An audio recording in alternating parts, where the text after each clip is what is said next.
Voy a presentarles brevísimamente al conferenciante con quien arrancamos, el profesor Mariano Fernández Enguita.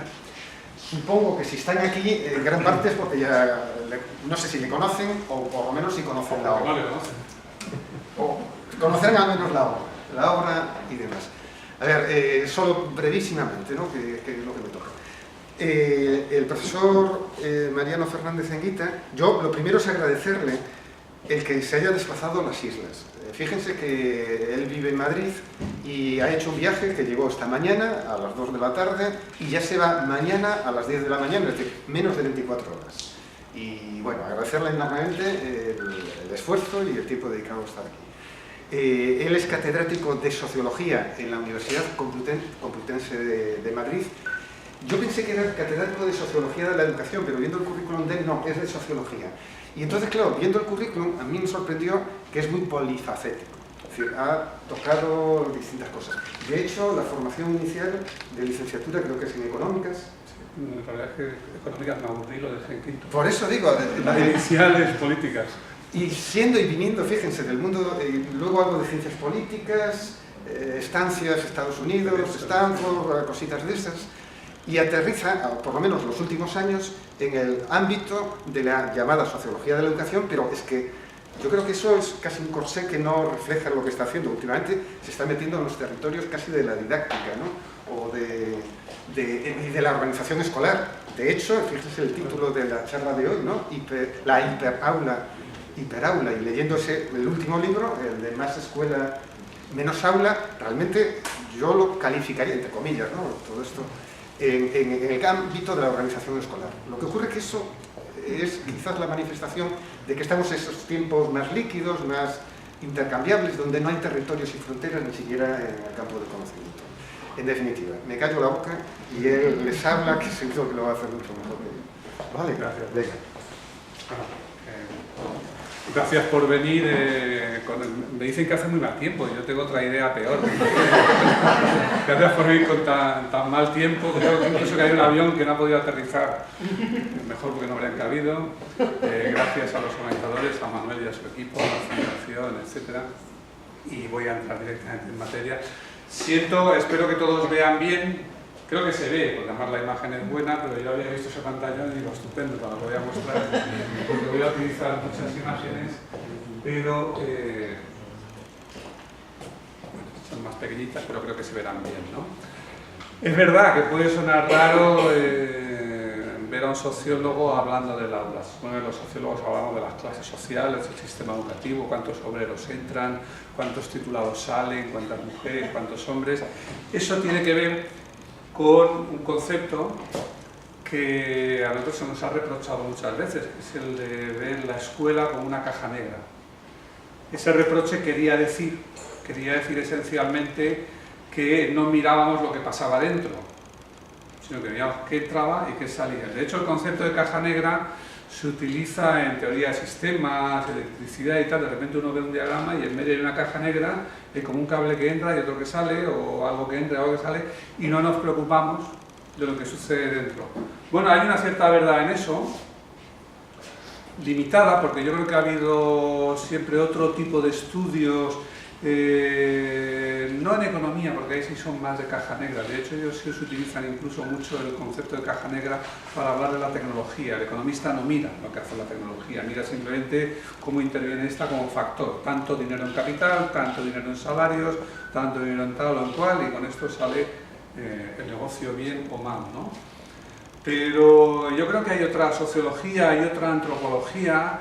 Y además había una corriente importante marxista o marxistizante que trataba de mirar el equivalente en la escuela de las relaciones de producción en el mundo del trabajo. Y he de decir que esa es la parte que me interesa a mí. O sea, si alguien espera que yo lo voy a decir. De hecho, creo que el título no es tanto mío, creo que me lo han puesto más bien y está bien, pero yo no voy a explicarles cómo innovar con el espacio, ni cuál es un espacio innovador. Pero sí voy a centrarme en cómo cierta organización del espacio ha actuado, digamos, como caja negra en otro sentido. Hay un sentido de la expresión caja negra en sociología de la ciencia, que dice que cuando una cosa funciona muy bien, podríamos decir, muere de éxito, es decir, nadie se preocupa ya de cómo funciona porque funciona bien. Yo recuerdo que hace muchos años compré una cámara, de estas instantáneas, una cámara fotográfica, estoy hablando de los años 70, que es de estas que se hacía así, la fotografía, chac, chac, ¿no? Entonces no había que ver, solo había que apuntar. No había que ver tiempo de exposición, ni luz, ni filtros, ni nada. Y el vendedor que me la vendió me dijo, estas son cámaras para tontos, porque no hay más que apuntar y disparar.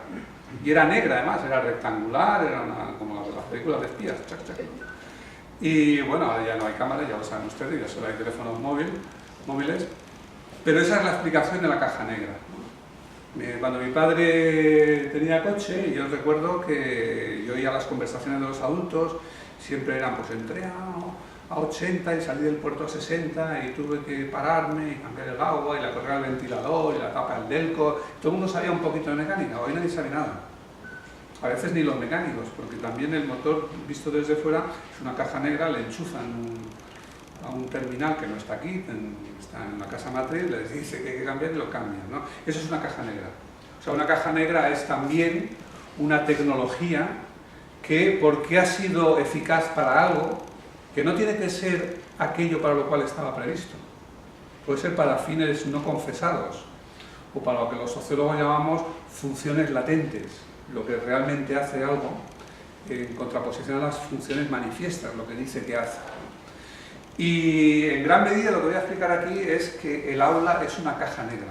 No pensaba utilizar el concepto, pero bueno, ya que hablamos de organización escolar, de qué hace un sociólogo hablando de estas cosas, pues lo que va a hacer el sociólogo hoy es tratar de explicarles que el aula es una caja negra, que el aula es una cierta organización sobre la que hemos dejado de preguntarnos porque durante mucho tiempo ha servido a algunos fines. No está claro cuáles son, pero ahora hablaremos algo de ello. Porque al fin y al cabo esto es un aula.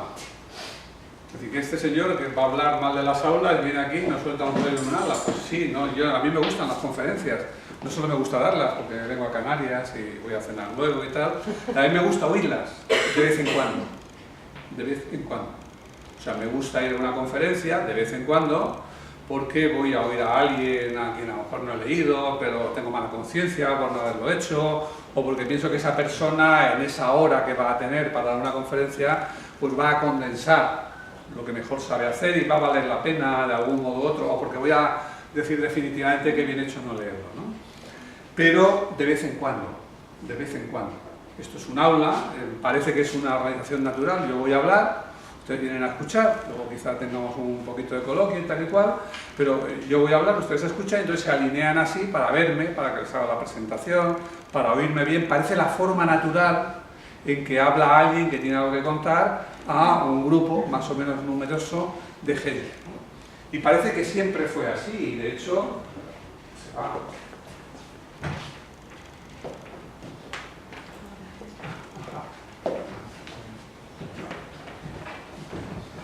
Creo que cuando coja ritmo no me lo hará más. Si un ejercicio divertido, yo lo hice para una parte del último libro que publiqué y lo he seguido haciendo para otras cosas que estoy haciendo ahora.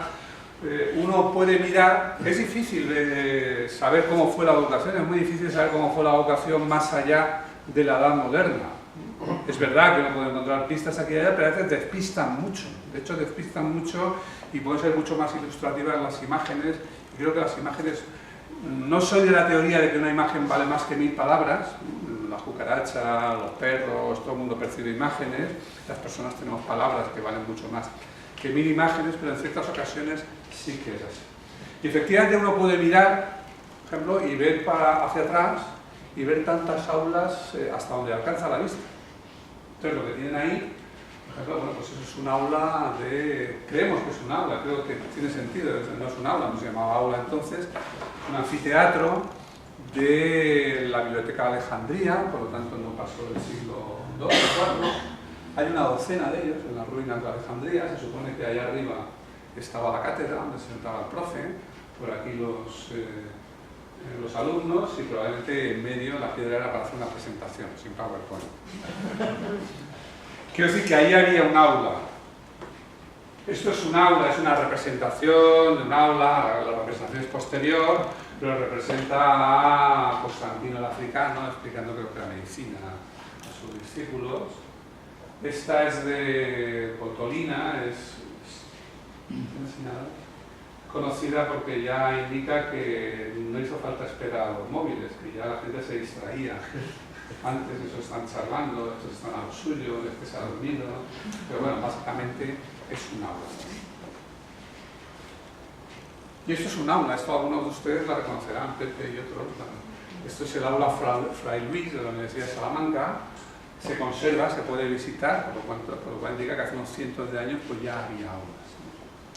Y todo esto está muy bien, por consiguiente, claro, lógico, siempre hubo aulas, donde hubo educación, donde hubo profesores, donde hubo alumnos, había aulas, pero la cosa es un poquito más complicada porque todo lo que hemos mostrado son, hombre, llamar universidad a la Biblioteca de Alejandría pues no es muy preciso, pero en cierto modo es la universidad, es la educación de una minoría de sacerdotes, escribas, luego teólogos, médicos, adultos que van voluntariamente allí, que van a escuchar a un maestro que les va a contar lo que solo él sabe o creen que solo él sabe, o les va a leer un libro que ellos no tienen, de ahí la palabra lección, lector, lectura, etcétera, etcétera. Pero eso no es la escuela. No es la escuela en la que nosotros pensamos, no es la escuela universal, ni nada se le parezca. Eso es la educación de una muy pequeña minoría que vive de un saber casi esotérico. Cuando salimos de la universidad ya no vemos aulas, ya vemos otra cosa. Por ejemplo, eso es una de las imágenes mejor conservadas, una vasija de Duriz, siglo V a.C., y en ella vemos lo que era la educación griega. El niño, no es muy niño, pero es un niño, un menor, aprende música. Aquí está aprendiendo a manejar el ordenador portátil, una tableta, la tableta de las de antaño, en las que se grababan ellas. De manera que está aprendiendo, hay un reverso, no lo he puesto, pero da igual, está aprendiendo otro instrumento y el otro está aprendiendo a leer, pues está aprendiendo lo que era la poesía, la música. En el fondo no se lo enseño porque no puedo poner mil imágenes, pero hay una imagen que todo el mundo identifica como una atleta quitándose o poniéndose las sandalias. Y esa es la educación: gimnasia, música y poesía. Y aquí hay un señor que no hace nada, es el pedagogo. Esta broma tiene mucho éxito en la facultad, pero ya saben que los pedagogos eran los que conducían al niño a algo parecido a la escuela. También tenía una función educativa relativamente, es decir, que ellos aprendían, acompañando a los niños y los socializaban también. Pero bueno, esto no es un aula, esto es una educación personalizada, con mentor, con tutor, como ustedes quieren. Eso es una imagen típica de un maestro griego, un maestro con dos alumnos. Esta es la imagen del pedagogo conduciendo al niño. Esta es una de las pocas imágenes, no posteriores, sino imágenes de tiempo real, diríamos, contemporáneas, de la educación en Roma. Es un niño, un poquito cortada, pero es un niño que llega a su maestro con otros dos alumnos. Yo no llamaría eso aula aunque estén sentados. Así que no lo llamamos aula. La palabra es latina, pero servía más bien, no designaba esto, designaba el lugar donde el Señor recibía las visitas o el lugar donde el poderoso tenía a sus próximos, de ahí viene lo de consejero áulico, no de que hubiera pasado por las aulas, nosotros seríamos áulicos. También era la jaula, pero eso no es un aula. Cuando aparecen las escuelas, el término es griego, pero lo que llamamos escuelas, los griegos llamaban escolé a formarse en el ocio, desarrollarse en los deportes, la poesía, etcétera, una autoformación en gran medida muy libre, pero cuando aparecen las escuelas empezamos a ver otro tipo de cosas distintas. Eso es una escuela. Eso es el anuncio es un grabado de Ambrosius Holbein, que es el anuncio de un maestro. No se sabe si realmente lo utilizó como publicidad, pero es publicidad. Venga usted, viene a decir aquí, medio alemán, medio holandés, y en el reverso en latín, aquí pueden aprender a leer el rico y el burgués y el artesano, no es el rico y el pobre, no, son cosas de hoy, ¿no? Burgués y el artesano, la señora y la doncella, el niño y la niña, y dice algo muy interesante, dice, y si no aprenden, los torpes no necesitan pagar. Si no aprende, le devolvemos su dinero. Me ha gustado eso y lo voy a tratar en algún sitio, pero bueno, lo esencial es que lo que ustedes ven ahí es 1, 2, 3, ahí hay un niño también, 4. Sigue sin ser un aula, tenemos un maestro y una maestra. Seguramente tendría que hacer otras cosas para vivir. No es el caso de este maestro, parece que era muy conocido, los Holbein, el reverso de ese grabado es lo mismo pero con 2 adultos, etc. Pero no es un aula. Como yo no llamaría aula eso.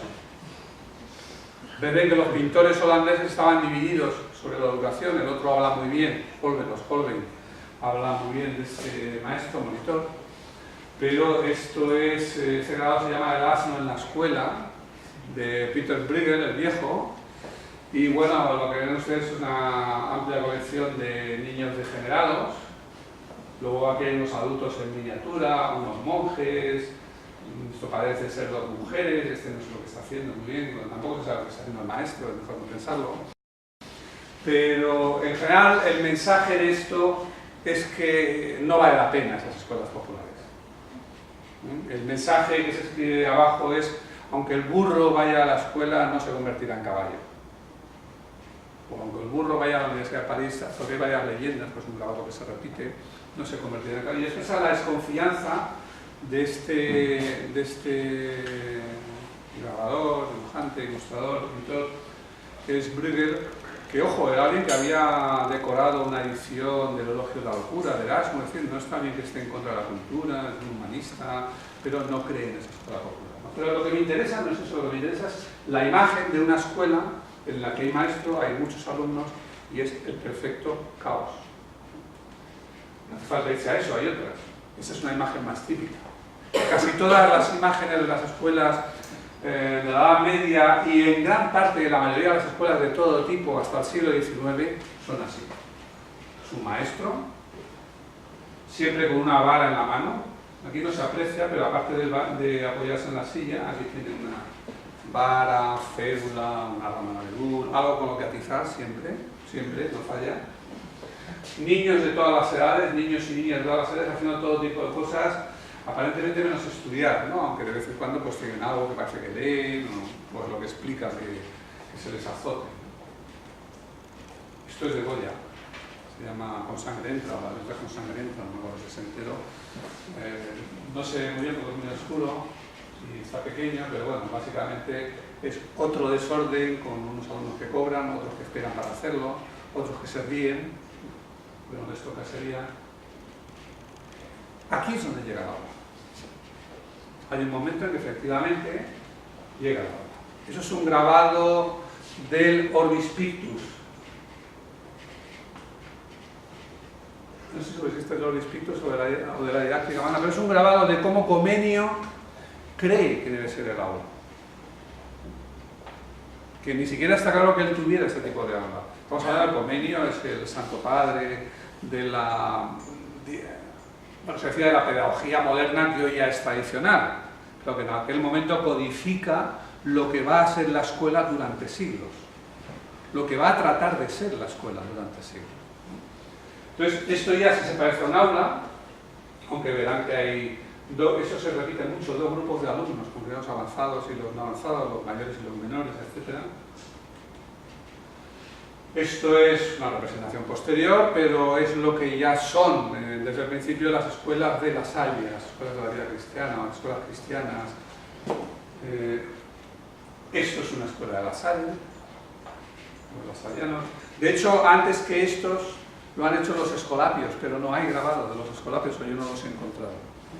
Los escolapios regulan mucho antes en la guía de las escuelas cristianas, las escuelas pías, regulan cómo va a ser el aula. Entonces ya sí están hablando de cómo van a poner los pupitres, cómo van a ser las clases, cómo va a ser tal, cómo se va a organizar la lección, cómo se va a mantener la atención de todos los alumnos, cómo se va a evitar que se distraigan. Y entonces sí estamos ya hablando del aula tal como la conocemos.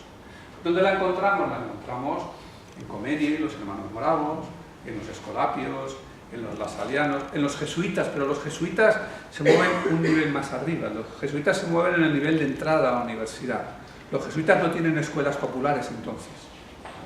De hecho, la defensa que hacen todas estas órdenes religiosas para que les dejen montar escuelas populares es que los jesuitas, que son los jefes y los que mandan, no están ahí, no se ocupan de esos niños más jóvenes o de esas capas de población más pobres. Eso es lo mismo para en una escuela de un orfanato, la parte femenina de un orfanato. Esas son ya las aulas. Y ahí es donde nacen. Son las aulas, lo que hoy si nos dijeran hoy que dibujásemos un aula, dibujaríamos la misma que dibujaban los escolapios, los jesuitas, etc. Y eso entrará luego en la escuela pública. Luego, no antes. Porque lo más parecido a la escuela pública antes de esto son ese tipo de escuelas. Eso y eso. Eso es la escuela municipal, que tiene algún tipo de soporte del ayuntamiento, de los ricos del lugar, del príncipe, de quien sea, que no es de la iglesia, no es que sea anti-iglesia, ni laica, ni atea, ni nada por el estilo, pero no es de las órdenes religiosas. Pero quienes van a sistematizar la escuela son las órdenes religiosas. Y el modelo que luego pasará como el modelo canónico, nunca mejor dicho, como el modelo para todo el sistema educativo. Es verdad que siempre hubo sectores que se resistían a eso. Que podemos ir hacia atrás en la pedagogía y encontraremos una u otra defensa de una pedagogía más personalizada, más atenta a los intereses del niño, un poquito más libre. Bueno, pueden ser ejemplos como las escuelas de Port Royal, que duraron un poco más de 10 años y eran grupos más pequeñitos, los jansenistas, ¿no? Luego cayeron. O los populistas rusos a principios del siglo, que montaban las escuelitas en los sesgos, ¿no? Y las imágenes que tenemos pues, son todas muy bucólicas. Estas de las menos bucólicas, porque hay dos niños de rodillas y el profesor está un poco tieso, pero siempre son casitas de madera, entra mucha luz por la ventana, yo creo que más de la que hay en Rusia normalmente, pero bueno, es una idea íntima de la escuela. Esto, aunque no se aprecia mucho porque es una imagen en la que todos están en la mesa, pero es una escuela Montessori. Y sí, no se equivocan, hay una monja ursulina ahí detrás, que es la escuela de Tilburg, en Holanda, que montaron las ursulinas siguiendo el método Montessori. Montessori insistió mucho en que Montessori decía, si creen que no existe la esclavitud infantil, solo miren los muebles escolares, ¿no? Montessori insiste mucho en que el espacio, los muebles, los objetos de los que se aprende se ajusten a la medida y a los intereses de los niños, ¿no? Y bueno, paradójicamente, pues en este caso es una orden religiosa, las ursulinas y luego las hermanas de Jesús, María y José, no sé qué, que mantienen esta escuela, en muchos casos fueron escuelas laicas.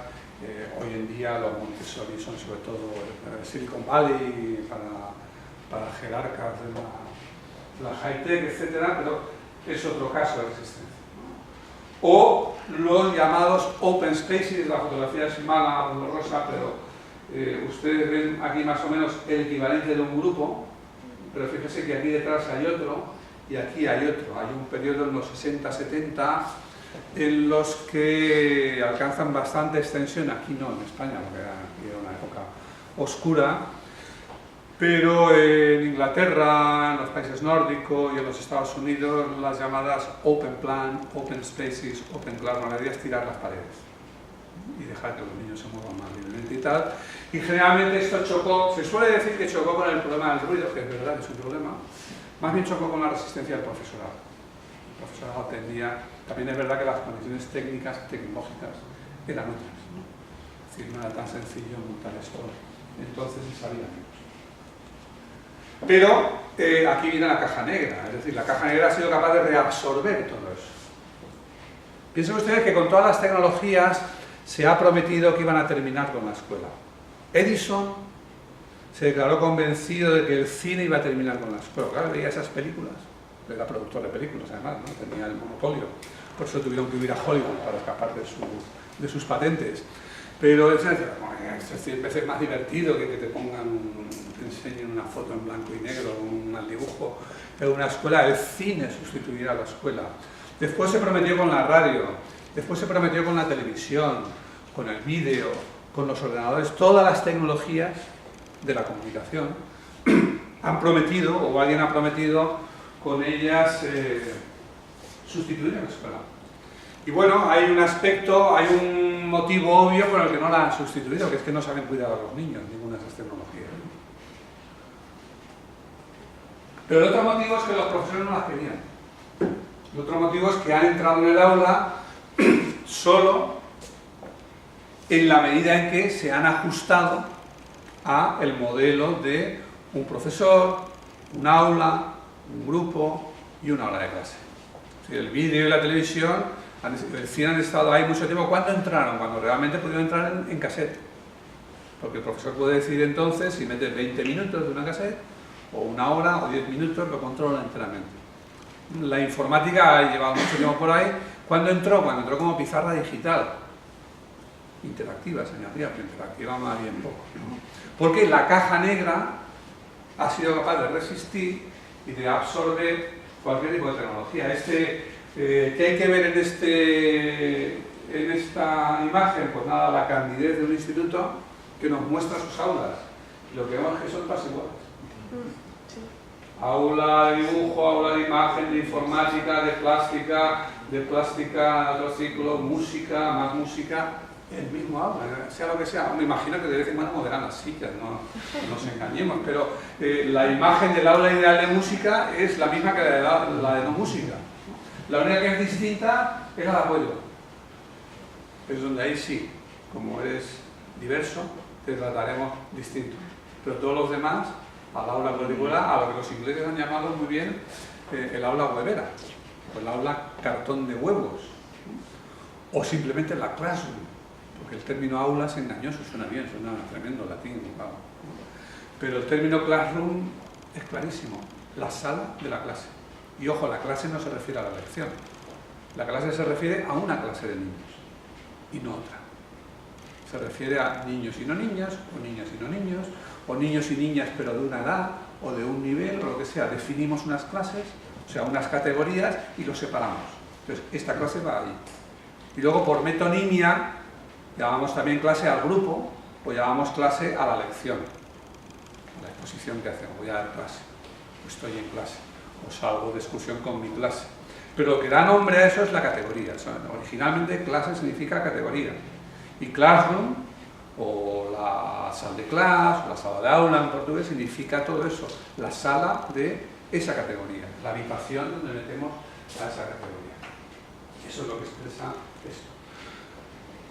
¿Por qué el aula y por qué ese tipo de aula? Porque hubo otras opciones en los siglos, finales del siglo XVIII y todo el siglo XIX, que es cuando las escuelas llegan sobre todo a pequeños sitios, pequeñas aldeas, casi son una posible forma de organización, que es un maestro y todos los alumnos.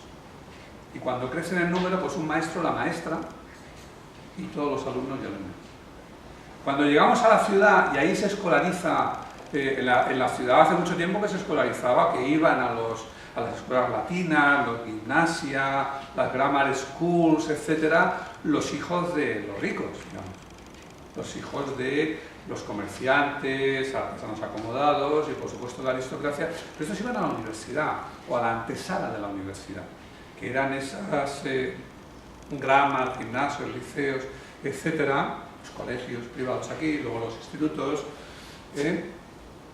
pero que incluso normalmente un trayecto habitual era que esos niños de pequeños no iban a la escuela, solo iban cuando crecían, o bien internados directamente a cualquier edad, o bien cuando crecían y ya podían ir como adolescentes. Por eso esa paradoja de que en inglés a las escuelas privadas las llaman public schools, que no saben lo saben perfectamente, son public en el mismo sentido en que no es una cafetería. Es decir, public como algo contrapuesto a la educación por un preceptor, una nani, una madre de llave, lo que sea, en casa. Me da igual que sea la de Edelweiss o los dos preceptores, uno liberal y otro conservador, de Tom Jones. Hay muchas figuras que se encuentran en la literatura porque la escuela, la grammar school, era otra cosa, era la antesala de la universidad. Cuando llega la escuela al mundo urbano es cuando ya, al haber muchos alumnos, se puede elegir, ¿la queremos de este modo o la queremos del otro? Entonces ahí entraron en concurrencia distintos modelos de escuela. Uno es el que conocemos, que es el aula, más o menos homogénea, con su profesor. Que en su tiempo, ¿qué es lo que proponen los escolapios, los lasalianos, etcétera, etcétera, ¿no? Lo que en su tiempo se llamó enseñanza simultánea. ¿Por qué se llamó enseñanza simultánea? Pues por lo que su nombre indica. Porque simultáneamente se enseñaba a un montón de niños lo que simultáneamente tenían que aprender. Y eso que hoy nos parece natural, entonces parecía absolutamente exótico. Y había que ponerles nombre, porque todo el mundo sabe, cualquiera que tenga 2 niños o más, sabe que no son simultáneos en general. Ni biológicamente ni en ningún sentido, ni si son gemelos tampoco son simultáneos normalmente, ¿no? En ese sentido. Pero, y entonces como era una novedad le pusieron el nombre, pero había otros modelos. Los otros modelos eran mantener de un modo u otro la escuela rural, unitaria, etcétera, que es un modelo, digamos, es una propuesta pues algo nostálgica, pero que siempre se ha mantenido. ¿Quién no ha disfrutado viendo, cómo se llama? Ser y tener, ¿no? Ser o tener, la película esta sobre la pequeña escuela unitaria francesa que lleva un maestro republicano español. Eso siempre se ha mantenido como una opción, siempre ha habido defensores de las pequeñas escuelas unitarias rurales, o propuestas de descomponer las grandes escuelas en muchas escuelas pequeñitas, aunque compartieran espacio, etc. Pero claro, ese modelo tenía poco futuro porque era económicamente poco viable, ¿no? Y el otro modelo era la escuela lancasteriana, la llamada enseñanza mutua. La escuela lancasteriana, que eran grandes locales en los que se podía meter tranquilamente 1 millar de alumnos con un profesor. 1 millar o un poco menos o un poco más de alumnos con un profesor. ¿Qué hacía el profesor? El profesor enseñaba algo a los alumnos mayores o más avanzados y estos se lo enseñaban a grupos más pequeños, en bancadas.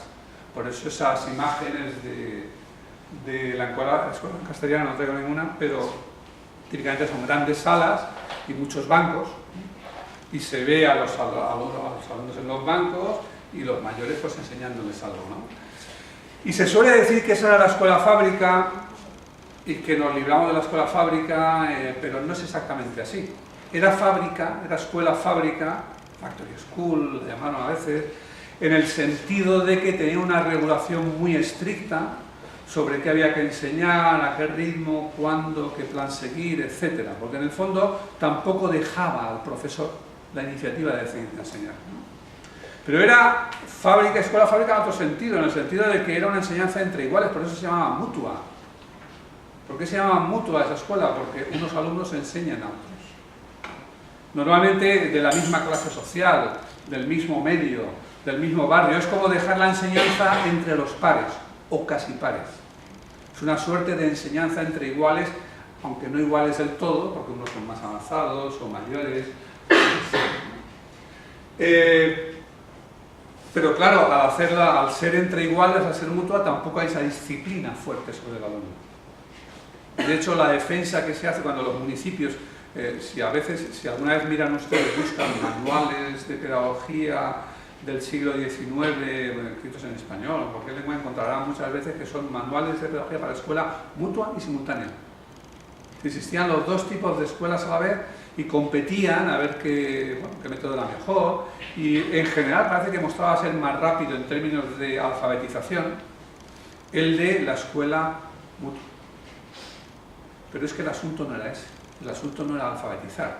Alfabetizar estaba bien y era importante porque la gente tendría que leer algún periódico, pasquines, hojas dominicales, los nombres de las calles, hacer un pequeño cálculo, escribir una carta a los parientes que se habían quedado en el pueblo. Es decir, estábamos entrando en un mundo que era el de la lectoescritura y la imprenta, y por lo tanto era importante alfabetizar, pero mucho más importante que alfabetizar era disciplinar.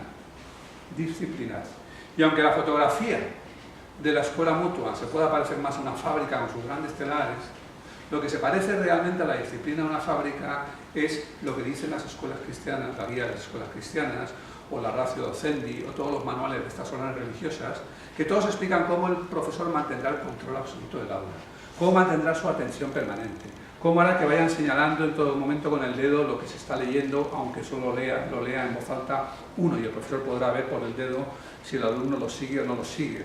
Cómo establecerá un orden para que se suceda en la lectura, pero de repente dirá, sigue tú. Y si ese al que le dicen, ese tú, no sabe por dónde va la lectura en ese momento, será castigado, etcétera, etcétera, etcétera. Es decir, el profesor puede hacer llegar la disciplina a los alumnos de una manera en que no podía hacerlo la escuela multi. Y la escuela simultánea hará dos cosas a la vez. Por un lado, somete enteramente al alumno a la disciplina dictada por el profesor, aunque sea con un plan que viene de atrás, de arriba, etcétera, etcétera, pero por otro lado, autonomiza al profesor respecto a lo que sucede fuera del aula. Y en ese sentido es la fórmula perfecta para una profesión que está buscando establecer una base de poder. Una profesión que está naciendo, que está creciendo y que está buscando su lugar en el mundo, que es la profesión docente. Pero hay que ver al mismo tiempo que, claro, eso va a funcionar porque eso se ve muy bien en la obra de Comenio. Sé que es un rollo lo de Comenio, estas cosas de Comenio es lo que jamás lee un educador, como tampoco se lee nadie el Emilio de Rousseau, porque no hay quien los aguante, ¿no? Pero si uno tiene más vocación de historiador o de hacer genealogía y se lee la obra de Comenio, uno se encuentra que Comenio estaba fascinado con la imprenta.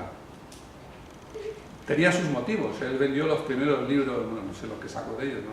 Pero sus obras son algunos de los primeros libros masivamente vendidos, inmediatamente traducidos a otras lenguas, se vendían por miles y miles y miles, ¿no? Pero Comenio estaba fascinado con la imprenta y él quería trasladar el modelo de la imprenta a la escuela. Ojo, no estamos hablando de traer el libro y que los niños lean, eso suena muy bien. No, él quiere el modelo de la imprenta y la imprenta es el primer mecanismo, el primer caso de producción en serie en la historia. No fue Ford con sus coches, ni siquiera los mataderos de Chicago con sus vacas, ni los textiles de Lyon, ¿no? La primera producción en masa es la imprenta. La primera vez que se produce algo, un producto idéntico. Entonces, Comenio se deshacía en elogios a eso. Decía, fíjense ustedes, se puede hacer todo, miles de ejemplares, completamente baratos, todos son iguales, decía, entusiasmados. No es como los copistas que copiaban una obra y, bueno, siempre cometían errores, metían glosas, la modificaban o lo hacían mal, por el motivo era carísimo, solo llegaban unos pobres.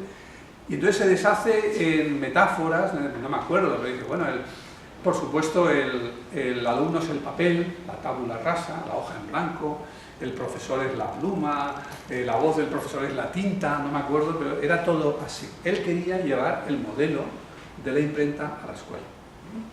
Pero parodias aparte, históricamente lo que estábamos era viendo un momento en que la humanidad entraba en el entorno Gutenberg, viene muy bien aquí esa expresión de McLuhan, la galaxia Gutenberg.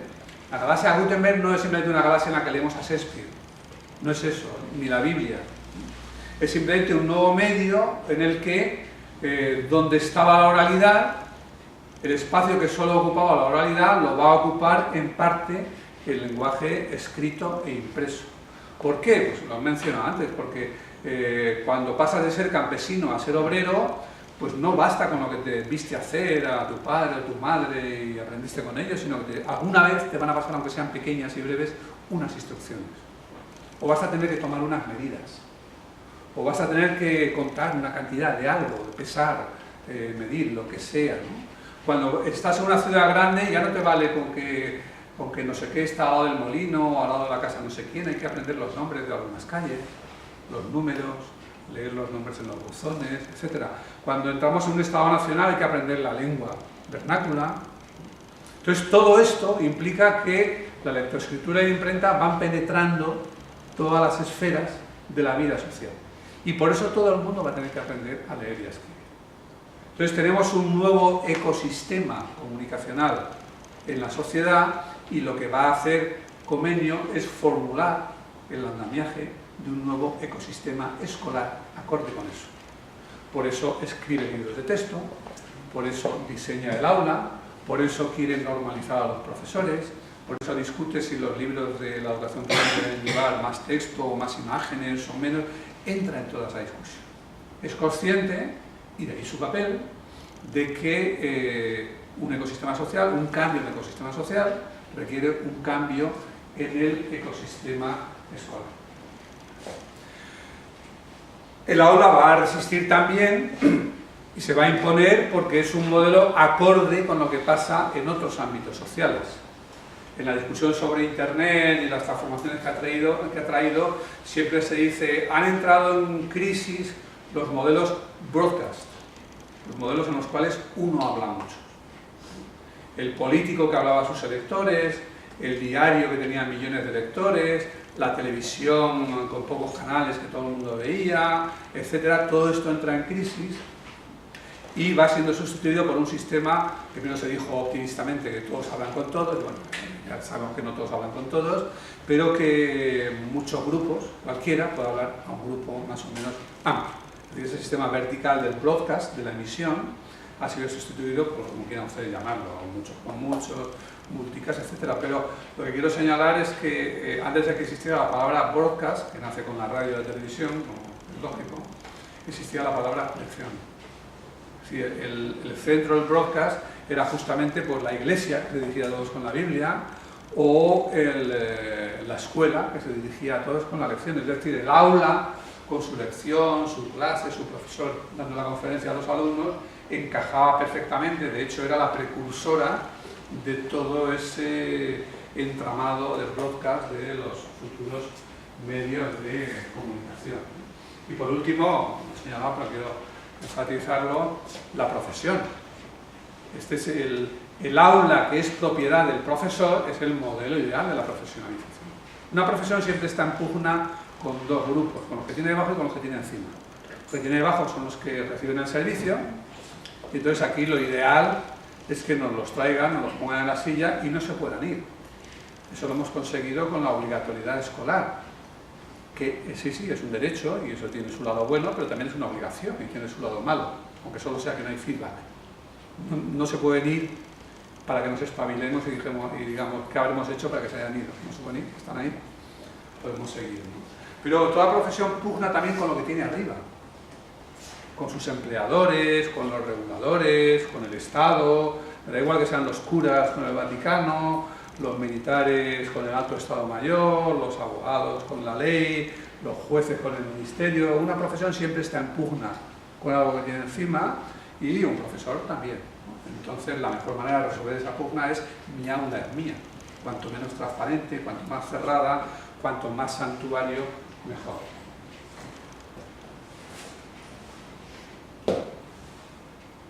El ecosistema de señores Comenio, y bueno, pues, él propone esa configuración, ¿no? El modelo de la imprenta, el libro escolar y de texto, la homogeneidad y la simultaneidad en el aula, en la clase, el aula panóptica en la que el profesor lo ve todo, la tarima, ¿no? Para verlo todo desde aquí, los alumnos. Fíjense que parece tan elemental, ¿no? Pero un aula, esto durante 5 horas al día, 5 días a la semana, etcétera, significa que ustedes me mirarían a mí constantemente y yo los tendría al alcance en todo momento. A sus compañeros solo les verían la espalda, que es como decir, no existen. No, olvídate de ellos en el aula, ¿no? Se puede ver al de al lado, pero no se deja, en fin.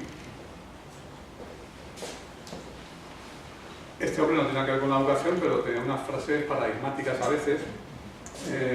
Comentando el Parlamento inglés, que habrán visto ustedes que es un poquito cómico, ¿no? Están todos apretujados ahí con las carteras, unos a un lado, otros a otro, insultándose, gritándose y tal. Pero Churchill tuvo que considerar una vez una reforma al Parlamento y se negó, dijo que no quería, porque creía que ese Parlamento, esa disposición física de la sala del Parlamento, la Cámara de los Comunes, era la base del bipartidismo inglés, que durante siglos había funcionado muy bien y estaba funcionando mucho mejor, ¿no? Y entonces dijo eso de damos forma a nuestros edificios y entonces nos dan forma a ellos a nosotros. Podría considerarse esto como una concreción de eso que decía Marx, de que las creaciones del hombre luego dan forma al hombre, ¿no? Pero aquí se refiere a los edificios. Y es verdad, el aula, nosotros creamos el aula, pero luego el aula nos recrea a nosotros. Alguien creó las aulas, pero las aulas nos dicen cómo enseñar, cómo hacer las cosas, cómo hacerlas. Y por eso tenemos aulas por doquier. Que bueno, es que es muy natural tener una aula aquí, sí, pero cuando no es natural también la tenemos. Ahí tiene el Instituto de Escuela, nada menos, tienen todos mis respetos, pero deciden que van a la naturaleza. ¿Y qué hacen en la naturaleza? Pues montan el aula, perfecto. Hay muchas imágenes de ese tipo, de alumnos congelados, porque hubo un tiempo que había mucha preocupación por la higiene, la salud, el aire que respiraban y tal, los sacaban al campo, tengo muchas de esas, he cogido esta porque es de aquí, pero los hay en mitad del monte, en una ladera, y todos con las sillitas y los pupitres, ¿no? Fíjese esta la celebraba un máximo jerarca de un sindicato diciendo todo empieza por un buen maestro. Y un aula, claro. No hay colegio, no hay nada, pero montamos el aula en mitad de la sala. Estos son los niños japoneses comiendo. Está muy bien, son muy ricos y está muy bien que comen en el aula, limpian sus platitos, son encantadores y tal, pero la verdad es necesario que coman con estructura de aula. Esto, al aceptar, es un campo de concentración. Es el aula máxima, es un campo de concentración para prisioneros vietnamitas. Estas son imágenes del futuro. ¿Qué es esto? Las escuelas racionalistas de Ferda y Guardera. Súper alternativas, súper contrarias a la hora y tal, pero vean qué aula, ¿no? O sea, vamos a enseñar que nosotros también ponemos a los niños en el aula. Esto es una imagen de Jean-Marc Gaultier. En el año 1900 se celebra la exposición de París y encargan a unos dibujantes que una fábrica de chocolate les encarga que den su imagen de cómo va a ser el futuro, y este representa el aula. Y entonces representa eso que todo el mundo ha soñado, todo alumno ha soñado, que es que el saber es metido aquí en una máquina, es triturado como si fuera carne, y llega a los alumnos por unos cables. No sé si se lo cuenta o directamente les entra por el cable al cerebro, pero lo interesante es que también para eso los ponen en un aula. Si les van a hacer algo, podrían haberlos puesto en una camilla, por si acaso, o haberlos dejado sueltos, pues nada, aula. Esto es de un manual, pero es de un manual para escolarizar en casa. Imagínenselo ustedes, ¿no? Su madre llega, lo saca de la escuela porque es muy mala y le monta. ¿Se imaginan el cuarto de estar de casa con todo eso? Convertido en un aula. Homeschooling en sentido estricto. Muy schooling, más que en la escuela. Esto es lo que hizo hace unos años la Junta de Extremadura. Estaba muy orgullosa de sus ordenadores en las aulas. Bueno, la intención era buena, pero ¿qué hicieron? Pues, bueno, daba para uno cada dos niños, pero para que no se lo lleven y no se caigan, pues los atornillamos a las mesas y las mesas al suelo. Más aula que nunca, porque sin ordenadores esas mesas se podían mover. Es verdad que con los ordenadores los alumnos se podían esconder un poco. Cuando yo estaba en clase nos prohibían levantar el libro para ocultarnos. Esto es mi facultad. Por decirlo con dolor. Yo llegué a mi facultad de ahora hace 9 años y bueno, quería que estos son alumnos del máster secundario, tienen su carrera, quieren ser profesores, tienen que pasar un año por la facultad y yo quiero que manejen cosas que están en la red y veo que hay un aula con ordenadores portátiles. Genial, esta es la mía, portátiles, pueden moverse, salir, ponerse en grupo y yo me encuentro que los ordenadores están encadenados al banco, eso es un hilo, el típica cadenita cable, y el banco está atornillado al suelo. No se aprecia muy bien, pero está atornillado. Fíjese, además, son portátiles, los han encadenado.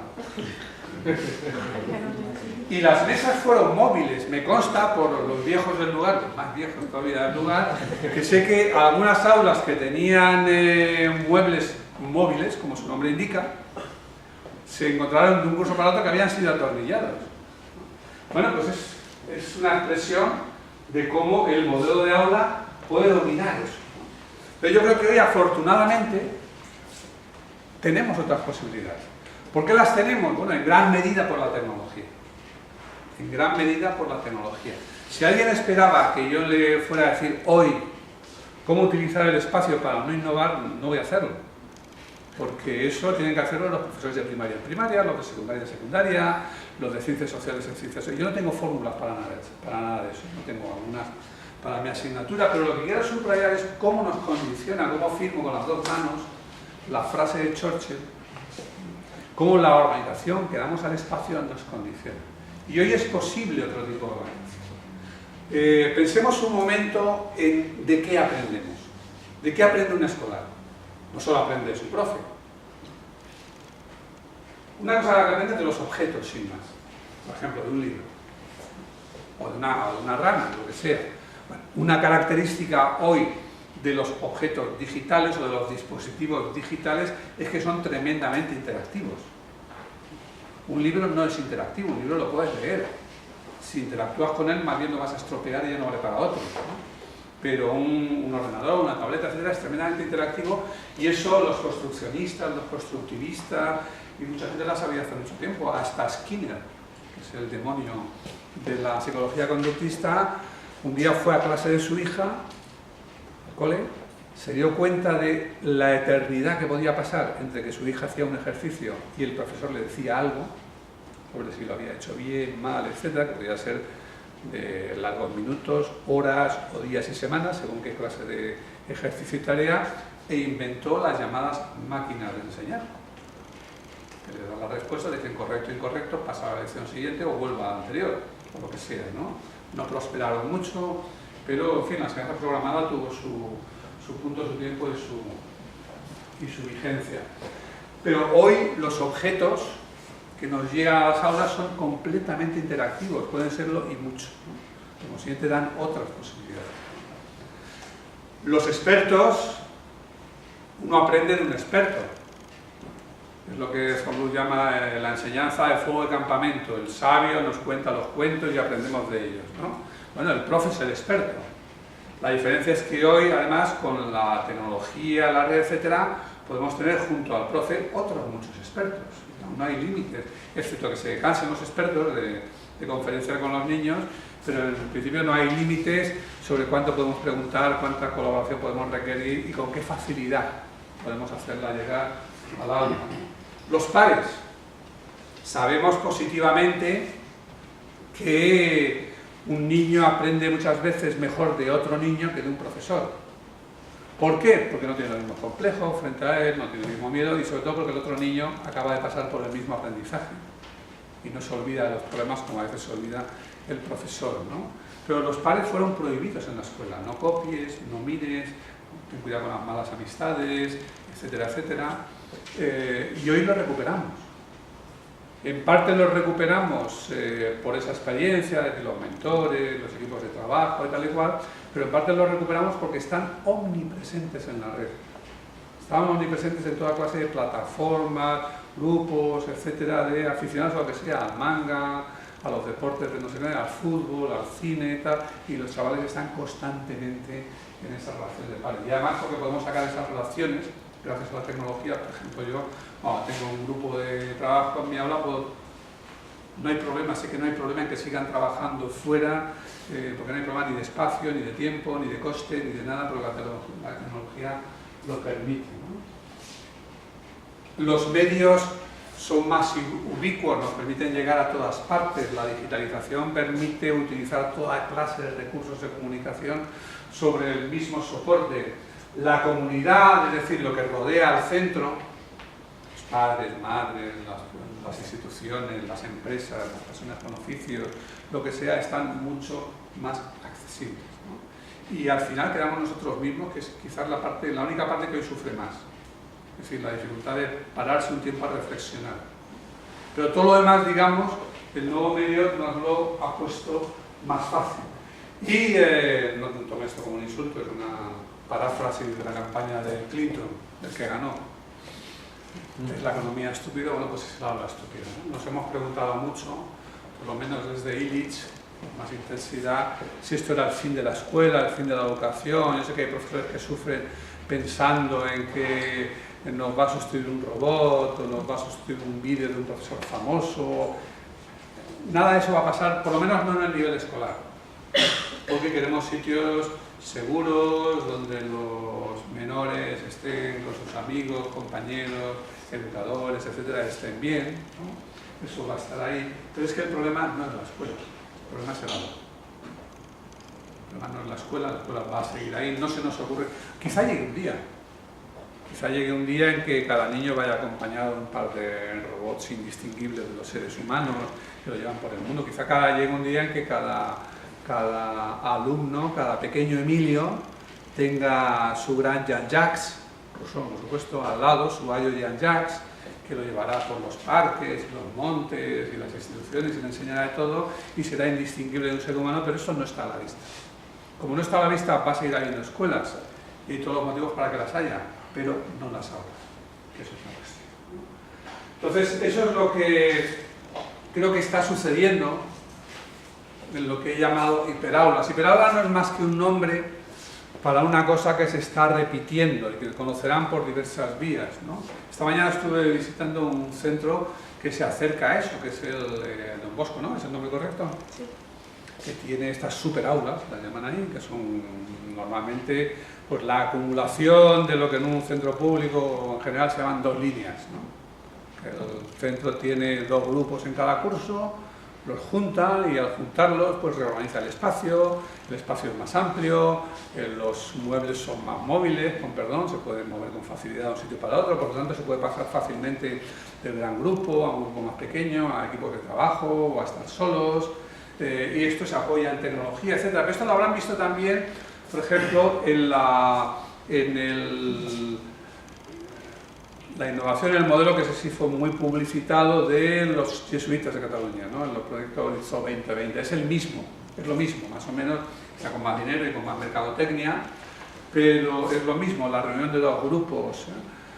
A veces no son 2 grupos de un curso, porque si reunimos 2 grupos de un curso, tiene sus ventajas en términos de espacio, en términos de organización más flexible, en términos de paso del gran grupo al pequeño, etcétera, etcétera, en términos, luego lo diré, muy importantes de codocencia, pero no nos hemos movido mucho de la simultaneidad.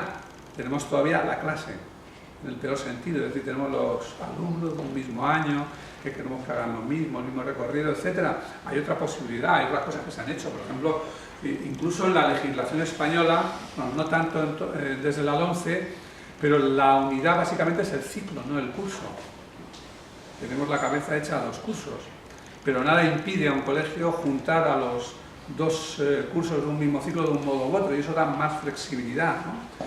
En el ámbito de la formación profesional siempre ha habido proyectos STEM, STEAM, incluso cuando no se llamaban así, proyectos que juntaban a alumnos de distintos niveles, porque interesaba hacerlo para la construcción de algún tipo de artilugio, o lo que fuera, que sí que hay muchas experiencias que de un modo u otro van hacia grupos más grandes y rompen esa organización clásica del espacio de la huevera de cartón del aula, para lo cual se apoyan en mobiliario más flexible, aprovechando pues, con colores más alegres también, más diáfano todo mucho más remodelable, y el profesor pasa de ser un transmisor ante un público obligado a mirarle, porque los bancos no permiten otra cosa, a ser esencialmente un diseñador de procesos, situaciones, experiencias de aprendizaje, parte de las cuales será también su lección, cuando haga falta, y tanto como haga falta, pero podrán ser otras muchas cosas. Y llamo a esto hiperaulas, pero aparte de que son grandes, como un hipermercado, o determinados hipermercados, que no son simplemente tiendas grandes, los hipermercados están muy bien organizados y nos suministran desde la tienda del gourmet hasta las cajas que simplemente cogemos sin que nadie nos atienda, tienen de todo un poquito, ¿no? Son muy de la era de información, pero bueno, olvidemos los hipermercados. Lo llamo hiperaula porque creo que son hiperespacios, en el sentido de que podemos reorganizar las 3 y las 4 dimensiones del espacio, es decir, la dimensión del espacio y el tiempo. No estamos obligados a mantener ni la simultaneidad de todos, ni las unidades de 45 minutos. De hecho, donde se hace esto, ¿para qué se hace de muchas maneras? Por lo tanto, cada centro, cada colegio, cada experiencia, pues de acuerdo con la formación, la trayectoria, el legado de sus profesores, el medio en que trabajan, lo hace de un modo u otro, pero no solamente se flexibiliza el espacio, sino también el tiempo. Y no solamente se flexibiliza el espacio, el plan, permitiendo que los alumnos se muevan, sino incluso la tercera dimensión del plano, permitiendo que estén de pie, que se sienten, que estén en el suelo, porque la gente es distinta y, digamos, la fisicalidad, la corporalidad, el bienestar cuando estás estudiando, cuando tienes que prestar atención, etcétera, es muy importante. Pero también hiperespacios porque la tecnología permite que no terminen en el aula. El grupo que está trabajando en el aula, el pequeño grupo de 6 que está haciendo un trabajo en el aula, puede tranquilamente hacerlo fuera de ella. No quiero con esto decir que vamos a invadir todas las horas de los niños y tal, pero el problema no es estar juntos, no están obligados a estar juntos. Ni siquiera estando en el aula tienen que estar juntos, pueden estar trabajando sobre un tablero electrónico compartido y el uno está tumbado en un medio sofá mientras el otro está en la ventana y otros dos están sobre una mesa. Porque las herramientas que tenemos nos permiten llevar todo lo que hay en el aula fuera, el libro, la pizarra, la mesa, todo eso se puede llevar virtualmente fuera de la proximidad, fuera del aula física, fuera del colegio y fuera del calendario, donde haga falta, donde sea pertinente hacer. En segundo lugar, llamo hiperaula por hipermedia. Hipermedia es el término que se utiliza en teoría de la comunicación para designar fenómenos como la convergencia y la hibridación de los medios, es decir, como para señalar el que ahora ya no hay la radio por un lado, la televisión por otro, la prensa por otro, el libro por otro, sino que todo esto se mezcla. Y nosotros vamos a una cadena, uno puede ser fan, yo que sé, de Antena 3, ¿no? Pero al lado de Antena 3 está A3 Media, la emisión en internet, publicaciones, etc. Entonces, eso en la escuela tenemos también la posibilidad de esa fusión. De hecho, no hay ninguna dificultad en transitar rápidamente de un medio a otro. Y lo llamo hiperaula también por la hiperrealidad. Hiperrealidad tiene dos sentidos clásicos. Uno es, y el propio término hiperaula, uno es, digamos, la reproducción virtual de la realidad y el otro es la incapacidad de distinguir lo irreal de lo no real. Pero esa incapacidad, que para ciertas cosas puede ser buena o mala, por ejemplo, los postmodernos pues critican que Disney es como una especie de falsa realidad y tal, pero en la escuela es bueno, porque la escuela está llena de representaciones, simulaciones, etc. Nosotros no explicamos la batalla de Lepanto trayendo aquí el mar y las naves, sino que la contamos mediante un relato, la representamos mediante un grabado, etc. O no explicamos cómo son las islas, cómo es la península de viva voz, sino que ponemos un mapa. Pero resulta que una película o un mapa de Google Sites o una aplicación de estas que simulan el cuerpo humano o un laboratorio virtual de química tienen mucha más capacidad y mucho menos riesgos y muchos menos costes en la representación de la realidad. Con lo cual la hiperrealidad está entrando con mucha más fuerza y entrará con mucha más, porque la realidad virtual, extendida, hiperrealidad, en este momento están en pañales. Pero van a entrar más y vamos a tener que manejarlo. Entonces todo eso es lo que me permite hablar de hiperaula. Y aquí sin hiper, sino todo lo contrario, un elemento que me parece que es esencial, absolutamente esencial, es la codocencia. El trinomio, un profesor, un grupo, un aula, puede que mucha gente lo viva como, bueno, como el colmo de la autonomía, la seguridad, etc. Yo creo que es una desgracia en todos los aspectos. No solo para los alumnos, sino para los profesores. Es una desgracia porque un profesor solo nunca podrá atender el conjunto de contingencias que se le presentan en un aula. Está condenado a entrar en esa espiral que es interminable e insaciable y no conduce a ninguna parte, que es la de las ratios. Las ratios nunca serán lo bastante bajas para que un profesor pueda atender adecuadamente a la diversidad de sus alumnos y mucho menos para que atienda el problema de un alumno y la clase ordinaria al mismo tiempo, ¿no? En cambio, 2 o 3 profesores en un aula, si son más pues más, tienen unas enormes posibilidades. Complementan cualificaciones. No están obligados a ser clónicos y saber de todo un poquito, o sea, de casi nada de casi todo, ¿no? Sino que pueden tener cualificaciones diferentes, complementarias, aprender los unos del otro. Es un buen contexto para la formación, etc. Bueno, no voy a extender más porque creo que es un poquito tarde, pero bueno, algo más de eso he contado ahí, si les interesan esos libros. Particularmente, nosotros estamos ahora haciendo he conseguido destruir esas aulas, que eran 2 de los ordenadores encadenados a los bancos atornillados, y la facultad va a crear una gran hiperaula que estará en un mes y pico. Pueden ver ahí el proyecto si les interesa, y hay más sobre esto en mi página. Ahí nada más y muchas gracias.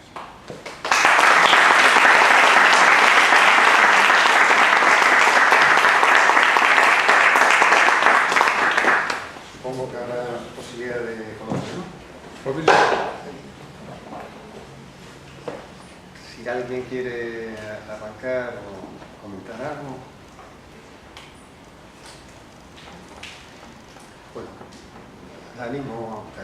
Yo estuve viendo lo que tienes ya en web, lo de ese concepto de Hiperaula, el proyecto aplicado a la facultad. Brevísimamente, ¿de qué va?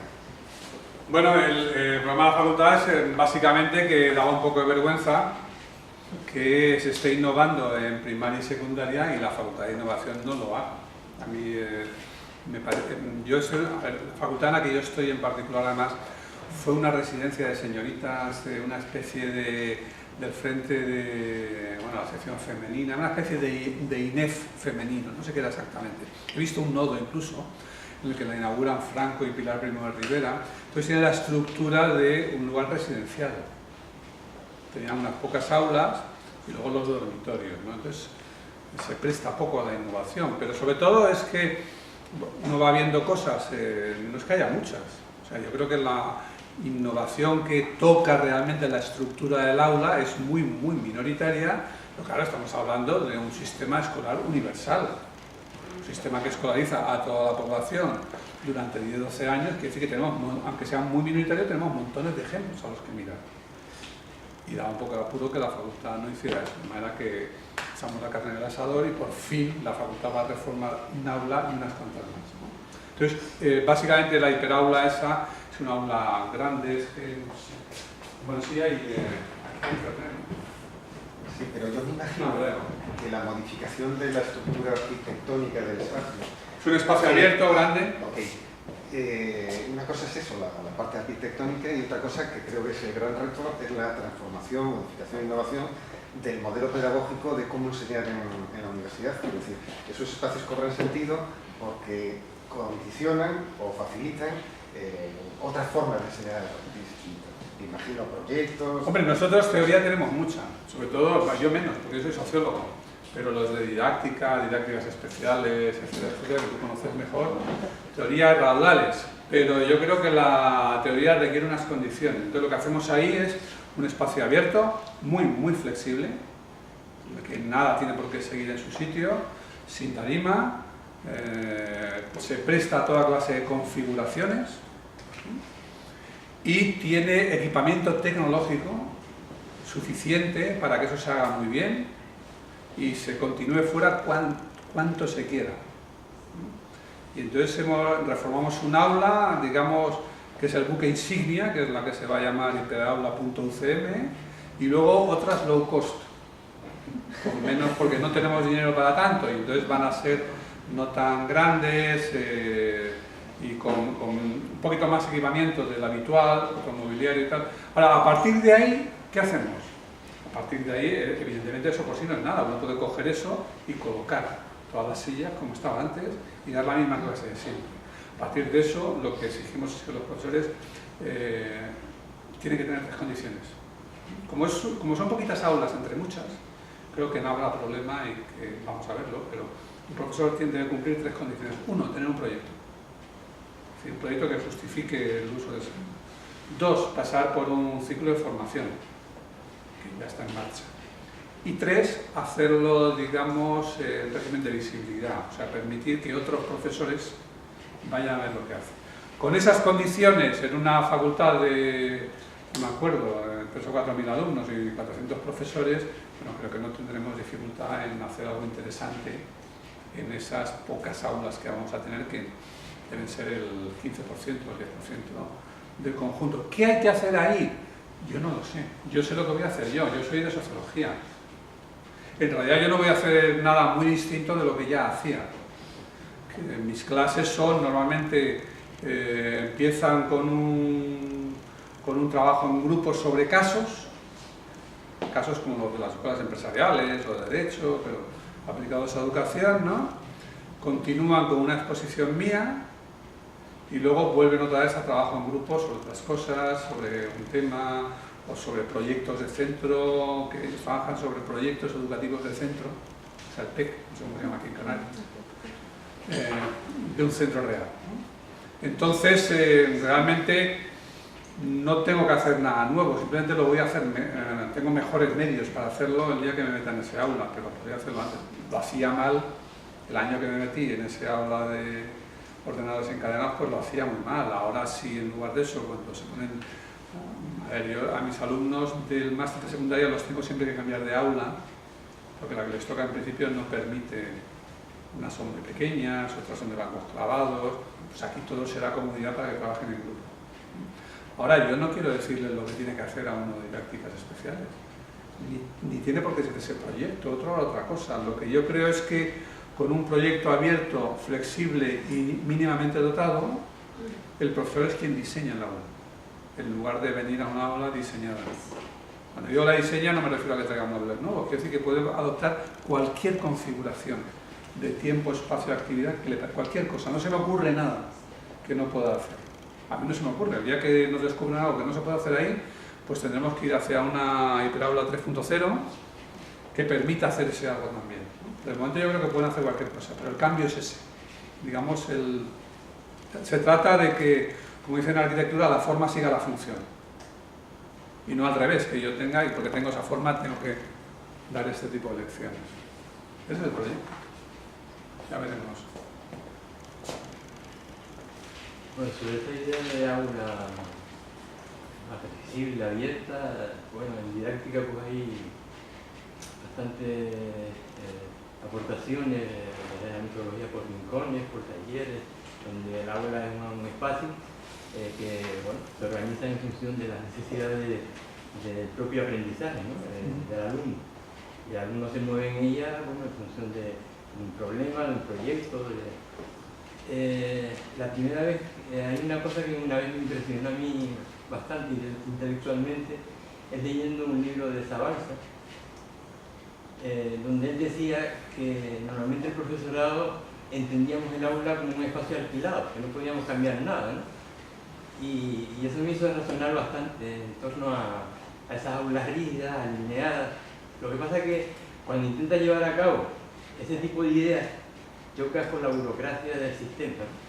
Es decir, que por ejemplo en un aula de una facultad donde se imparte matemática o incluso sociología, etcétera, que exista esa resistencia, pues bueno, no me parece bien, pero tendría algún sentido. Pero cuando en una facultad de educación tú tienes que estar luchando contra la resistencia e incluso apareces como un elemento anómalo, porque estás planteando simplemente que las aulas de informática, en lugar de tener unas mesas alineadas, las pongan en forma de V o de U o tal, para que los alumnos interaccionen de otra manera y tú te puedes mover entre ellos también para facilitar el trabajo en equipo, orientándolos, interviniendo.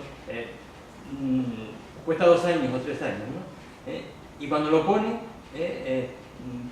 pues es algo que, bueno, que está ahí, pero que la gente utiliza de una manera tradicional, ¿no? Sin embargo, da unas posibilidades que yo veo que se repiten de un curso para otro. Los propios alumnos son capaces de ver esas posibilidades, ¿no? Entonces, sin yo decirles nada, a veces ellos dicen, profe, podemos salir de aquí y nos vamos al pasillo, a una mesa que hay arriba. Ellos siguen trabajando, ¿no? Con sus ordenadores. Bueno, eso a la vista de algunos puede parecer como algo irregular, como algo que se sale fuera de la norma, de la disciplina, del buen funcionamiento, del control. Y sin embargo rinden, ¿no? Todo lo contrario, es decir, se implican más, pero es una lucha permanente, ¿no? Y se ve como raro, se sigue viendo, y no entiendo cómo en esta época, la época digital, de la tecnología, todavía hay bastante limitación en ese sentido de desarrollar ese tipo de experiencias, ¿no? Yo creo que eso es la caja negra. Eso es la solidificación o hipostatización o congelación de un tipo de organización con la que mucha gente levantó la voz muchas veces, pero que luego las resistencias y las respuestas han sido arrojadas a los márgenes. En realidad no decimos nada, ¿no? Quiero decir que los rincones, Montessori, Malaguzzi, las escuelas de Reggio Emilia o los open spaces de los 60, bueno, ya se ha dicho todo, ¿no? Pero siempre se vuelve de un modo u otro a la estructura vieja del aula. ¿Por qué? Bueno, pues por inercia y tal. A mí me parece que la parte importante para nosotros, aparte de... A ver, creo que cambian algunas cosas. Creo que todo está dicho, pero no todo. Creo primero que el acceso masivo a la educación plantea otra situación. Por ejemplo, Montessori dijo esto hace mucho. Y los rincones vienen de ahí, y Reggio Emilia lleva ahí muchos años y tal, pero nunca han pasado de infantil. Siempre ha quedado confinado a infantil. ¿Por qué? Hombre, pues entre otras cosas porque si a los niños de infantil los metieras directamente en un aula tipo Escolapios, pues reventarían. Pasaría como con las langostas en Atenas, ¿no? Que explotan en los árboles y caen, ¡plaf! Los pupitres toda la noche. Bueno, pues los niños explotarían en los pupitres y caerían. Entonces se ha tolerado en ese ámbito. Se ha abierto paso en ese ámbito, todo el mundo lo encuentra normal, pero ya según llega a la primaria, no digamos en secundaria, pues ya eso se va normalizando, etcétera, etcétera. Pero eso funcionaba relativamente, ya sé que tiene excepciones y modalidades, etcétera, pero eso funcionaba relativamente cuando tenías a los alumnos poco tiempo en primaria, 4 años, y no todos, y a muy poquitos en secundaria. Entonces, esa gente, por distintos motivos, sobrevivía. Cuando tienes el 100% del alumnado, de las cohortes de edad, no del alumnado, de la población, entre los 3 y los 18 años prácticamente, no 16 sino 18, que incluso los que repiten suelen irse más tarde, eso no puede aguantar. Entonces todo lo que es la presión de los cuerpos que no pueden estar quietos, de los alumnos que no pueden dejar hablar entre ellos, de que no todo el mundo tiene el mismo interés en esas cosas, de que no todo el mundo se cree que a cambio de aburrirte varios años vas a tener un gran empleo, y además tampoco es necesariamente verdad, no puede aguantar. Entonces eso es nuevo, ese elemento es nuevo. Que la tecnología permita hacer eso mucho más fácilmente, porque permite manejar muchísima más información, mejor, de otra manera, aunque plantea otros problemas, y permite llevarlo fuera, pues también es nuevo.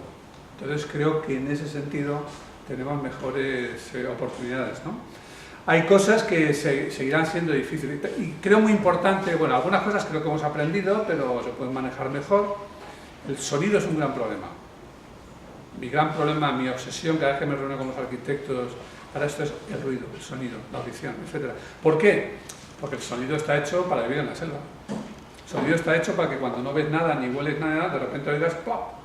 Y estés haciendo lo que estás haciendo, te enteras de que viene un lobo. Pero aquí no hay lobos. Aquí lo que hay es que estés haciendo lo que estás haciendo, un ruido te distrae. Entonces el sonido sabemos que es el gran problema. Y se suele decir que lo que hizo fracasar las aulas abiertas de los 60 y 70 fue el sonido. Pero creo que no es verdad. Creo que básicamente fue el deseo del profesorado, de la mayor parte del profesorado, no de todas, ¿no?, de volver al modelo tradicional. También dentro de una oleada más grande que fue, digamos, la reacción al mundo libérrimo, digamos, de los 60 y 70, que en los 80 pues, son los años de Thatcher, Reagan, etcétera, y bueno, pues todo lo que oliera a 68 y a primavera, pues fuera, ¿no? Y creo que ahora puede hacerse otro. Creo que el profesorado es más consciente de... Sino que yo la duda que tengo, ¿no?, porque has hecho una intervención mostrando cómo a lo largo del tiempo está muy cristalizada la forma y que tiene que ver con hábitos de profesión que dan seguridad, dan control, etcétera, ¿no? Y luego has empezado a señalar cómo cada tecnología parecía que iba a acabar con eso y no pasa, ¿no? Entonces, cuando planteas esto, dices, bueno, me acabas de contar una historia y parece que estoy viendo el siguiente capítulo de la serie, ni siquiera otra temporada, ¿no? Entonces, la cuestión, que ya sí sería muy distinta también, por otro lado, es cuando tú como profesor estás restringido a impartir ciertos contenidos curriculares, por mucha cosa que te dejen, la distancia que vas a tener con las inquietudes, los intereses, incluso el momento del desarrollo del alumnado no es muy bueno. Cuando uno mira los libros de texto y uno ve qué es lo que le están pidiendo a los pibes y que el profesorado te dice, es que me viene dado así por el ministerio, ¿no? Entonces dice, empezar a darle vueltas a la cuestión tecnológica cuando no le hemos dado vuelta a la cuestión más básica, que es reconocer un poco lo que puedan ser las inquietudes, los intereses y la edad mental, el tipo de personas que son, que no los reconocemos como adolescentes, ¿no? Los reconocemos como... han pasado no sé cuántos años, pero siguen siendo un ladrillo más en el muro, ¿no? Donde al final, cuando acabe el curso, te tienes que saber los pronunciamientos del siglo XIX, tienes que saber teatro del siglo no sé cuánto, y tienes que saber la célula eucariótica, ¿no? Entonces dice, bueno, si la tecnología al final es para que me pongas un vídeo en YouTube contándome lo que yo te cuento con dibujitos, como he visto algunas en el aula, y luego me hagas una fichita, pero en vez de a mano en el ordenador, la tecnología todavía sigue más que no estamos reconociendo ese tipo de inquietudes, de tipo de personas que tenemos delante, ¿no?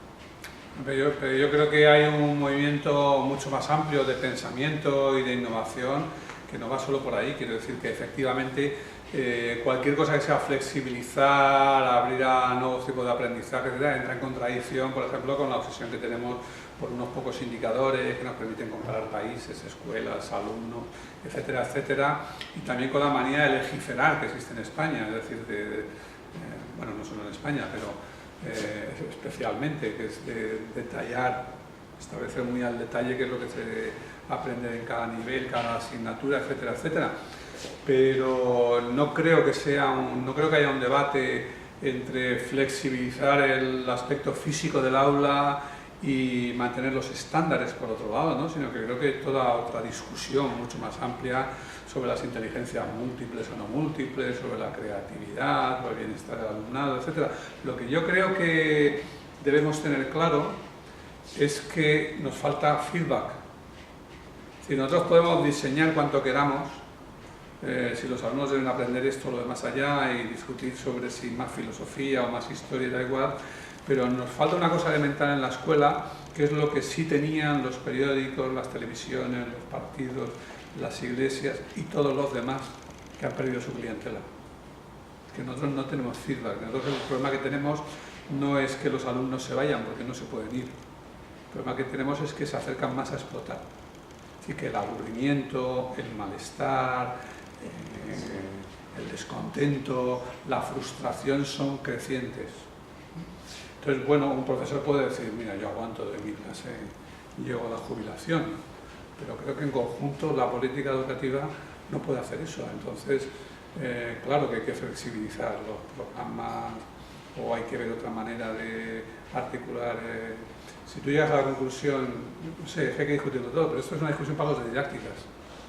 Los didácticas son los que tienen que discutir qué matemática tiene que saber un niño a los 15, a los 16 o a los 13 o a los 18 y si la tiene que aprender como lecciones de trigonometría o por el contrario la va a aprender, yo que sé, rotulando tierras, que es como empezaron, o de qué manera, ¿no? Yo lo que me meto es con lo que son las condiciones materiales de la escolaridad. Que efectivamente tú puedes coger cualquier tecnología y hacerlo de siempre, eso es lo que ha venido ocurriendo, pero yo creo que no es igual cuando tienes, lo que decía antes, al 100% de la juventud escolarizada durante tantos años. No se sostiene.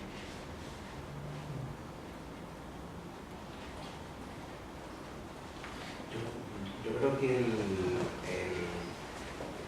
un tema estipulado se puede cambiar y yo creo que la mayoría de gente quiere cambiar el patrón establecido durante siglos, ¿no?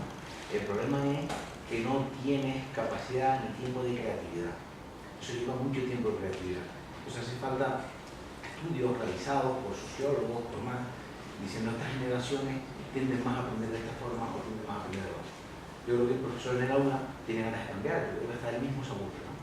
Entonces, sí creo que hace falta una ayuda de orientación, de ideas, de cosas, no de imposición, no hay que enseñar así, hay que enseñar así, sino dar las tendencias, es decir, oye, esta juventud tiende a aprender de esta forma, tiende a saber y dar ideas, ¿no? Pues yo creo que no hay ideas, ¿no?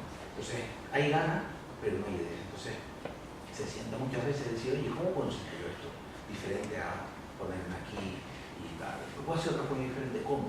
Entonces, no tienes tiempo, no tienes estrés laboral, tienes un montón de cosas donde tienes que generar eso.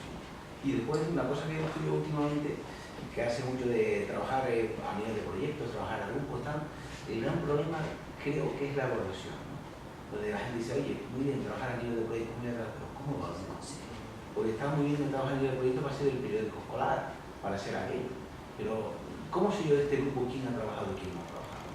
Esas técnicas de evaluación más libres que no tengan que ser por escrito, por lo tanto. Entonces, creo que hace falta mucha ayuda de la gente que debe estudiar esta sociedad de verdad y dar sugerencias, ideas, para que el que tiene interés las coja y empiece a partir de algo, pero a partir de la nada, con una aula tan abierta, ¿y si por dónde empezó a caminar? Bueno, yo creo que para mí el mayor problema no es tanto que la gente no sepa por dónde ir, porque hay dos partes del problema. Una es que se pueda hacer algo, que esté permitido en vez de prohibido. Cuando digo permitido en vez de prohibido, me acuerdo que cuando la reforma de los 90 se decía innovar ya no está prohibido sino permitido. Y es verdad, pero eso es verdad en términos legales. Estaba permitido innovar, no estaba prohibido, pero en términos materiales no estaba prohibido, pero era prohibitivo, era muy difícil innovar en el contexto dado. Yo creo, esa es la parte que a mí me preocupa como sociólogo y, digamos, analista del sistema educativo en su conjunto y en este caso en el nivel micro, me parece que eso es lo que hay que cambiar, que es lo que trataba de exponer ahí. ¿Quiere eso decir que todo el mundo tiene que cambiar? Para nada. Digamos, en el supuesto de esa hiperaula como damos en la facultad, cualquiera puede dar su lección magistral, como hasta entonces. Otra cosa es que en mi facultad, porque hay pocas, seamos más selectivos en los primeros que ya, pero si todas fueran así, todo el mundo podría dar su lección magistral. Yo podría desaconsejárselo o no, pero nunca lo prohibiría ni nada por el estilo, ¿no?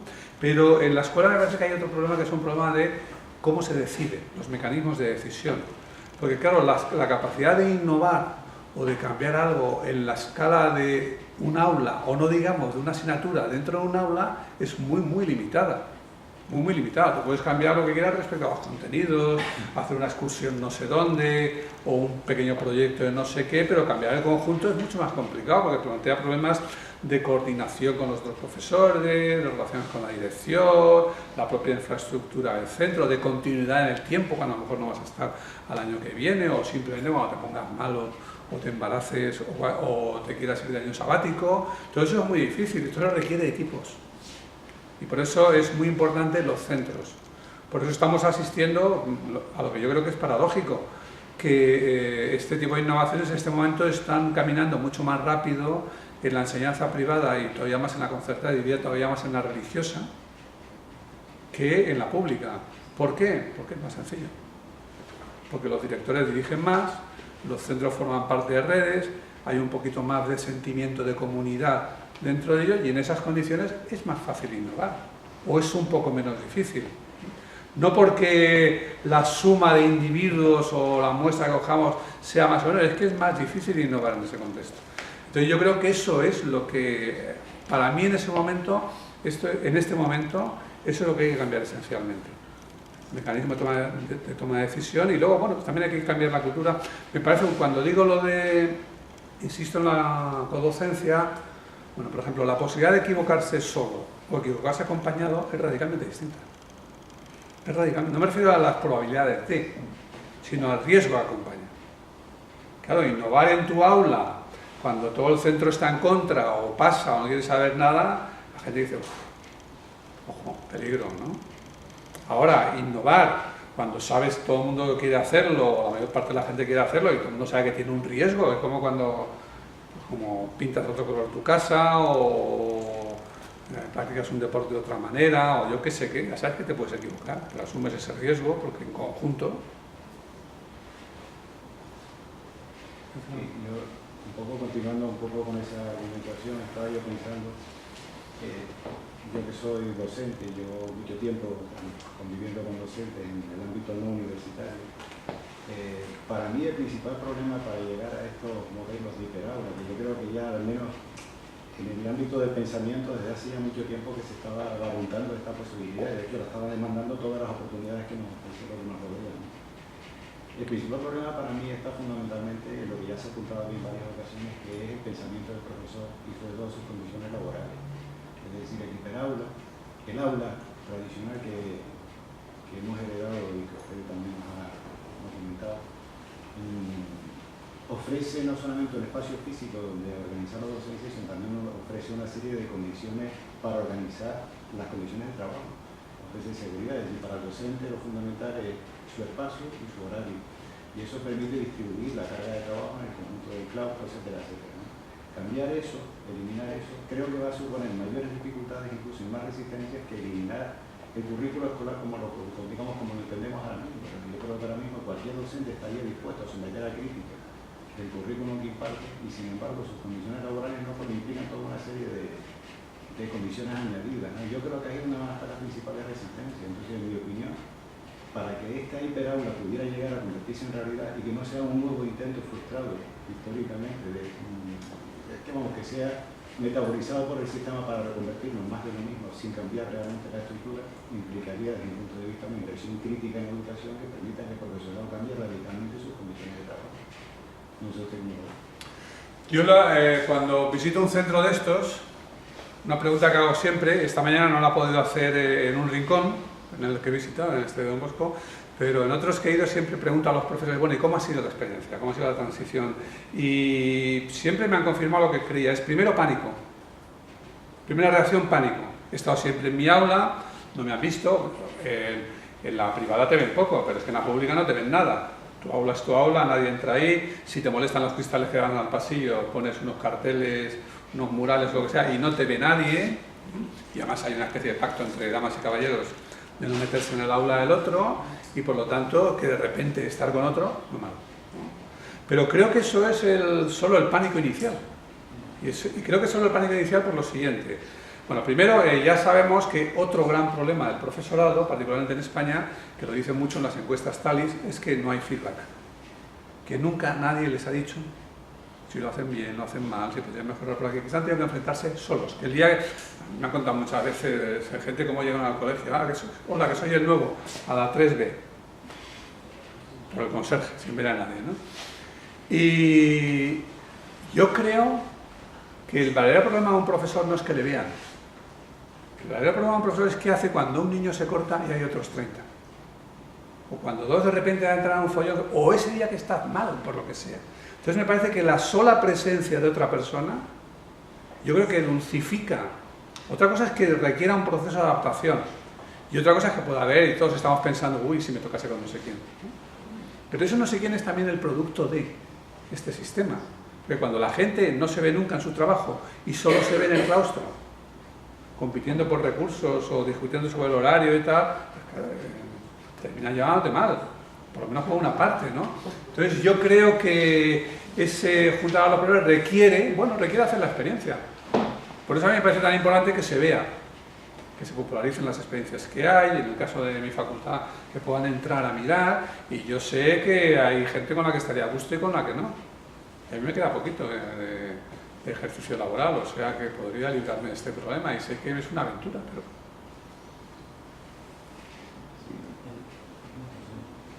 Eso seguramente nos generaría dificultades, pero yo lo planteaba más en términos económicos, es decir, la codocencia que aquí en Canarias se está ensayando desde hace unos cuantos años, y yo creo que está ofreciendo unas oportunidades muy buenas, incluso como recurso de formación docente. Es una oportunidad extraordinaria, pero requiere una inversión económica. No requiere ninguna. No. Tú coges los grupos, los juntas, al revés, un grupo que tiene 2 o 3 profesores puede resistir tranquilamente una baja de 3 días. Fíjense que las broncas ahora están sobre si las sustituciones deben hacerse en 24 horas, en 48, no sé qué. Claro, suena muy bien que me sustituyan en 24 horas, pero viene un profesor que no sabe nada de lo que se estaba haciendo, no hay continuidad con lo anterior. Al revés, es mucho más barata. Y yo sé, le voy a decir una cosa que yo sé que no es popular, pero la codocencia elimina el problema de las ratios. El problema de las ratios es el problema de un profesor. Y es un problema viciado, porque un profesor nunca podrá atender a un grupo mínimamente amplio. Y mínimamente amplio puede querer decir de más de 2 o 3 personas.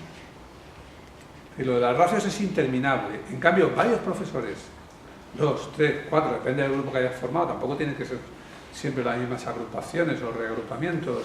Es que es otra cosa, es que es otro relax. Tú puedes marearte, caerte, cansarte, querer ir al servicio, no tienes problema. Tú puedes atender mientras alguien está con la generalidad de los alumnos a un grupo en particular, puedes tener un refuerzo en otro momento dado. Creo que da mucha más flexibilidad, ¿no? La idea de un profesor o un grupo implica que el profesor nunca puede salir de ahí, nunca puede bajar del máximo de atención, tiene que saber de todo, lo cual quiere decir que no puede saber de nada.